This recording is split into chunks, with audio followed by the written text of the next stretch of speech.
It all starts on a hot July night. A teenage girl, thinking she's just sneaking out for a little while, slips out of her bedroom window. She gets into a waiting car with her two best friends and is never, ever seen alive again. This is the story of what happened to her. And miss, this was a message posted online just a single day before she vanished. You know, it's like a ghost from the past, right? A crack in a friendship that to everyone on the outside seemed absolutely perfect. But at the time, nobody had a clue what it really meant. So to really understand what went down, we have to start right here, in this small West Virginia town with three girls who everybody thought were completely inseparable: Skylar Neese, Sheila Eddy, and Rachel Schoaf. Skylar, she was kind of the glue, you know? The responsible one, the honor student. Sheila was her childhood friend. They'd known each other since they were 8. They were so close, she was basically family.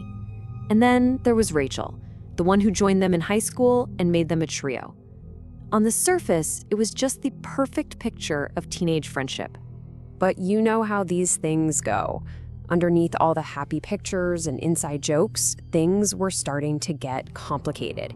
Tensions were building up. Skylar was starting to feel like her two best friends were building this secret world that she just wasn't a part of. And something way, way darker was starting to take shape. So let's go to that night, the night everything just fell apart.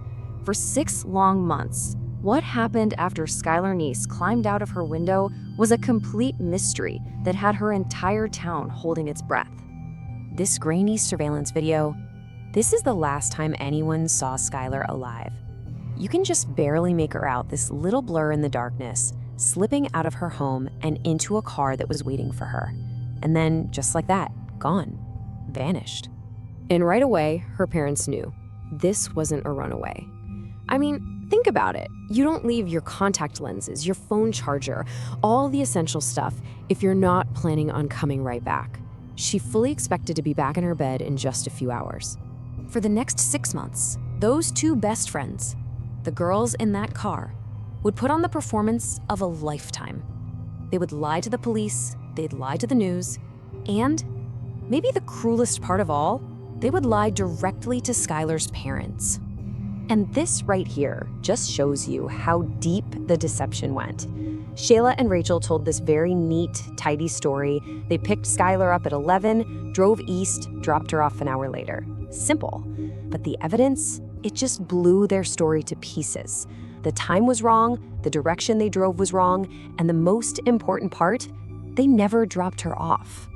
I mean, the dedication to this lie, it's just chilling. Sheila was literally walking side by side with Skylar's mom and dad, handing out missing person flyers. Rachel just went off to summer camp the next day like nothing even happened.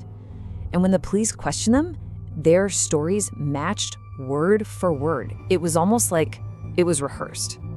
But while they were putting on this big show for everyone in person, Sheila Eddy was leaving this bizarre and honestly disturbing trail of breadcrumbs online, right out in the open for anyone to see. Okay, so months have gone by, and Sheila is still playing the part of the grieving best friend. She posts this on Twitter, this public performance of sorrow for her best friend. But as you're about to see, her online activity was about to take a really, really dark turn. The very next day, she posts this. Just think about that. This strange, almost taunting tweet about whether a crime could actually go unsolved. It's just an unbelievably bold thing to post when your best friend is missing. This tweet went up on the exact same day that the authorities publicly announced that the body they had found was in fact Skylar.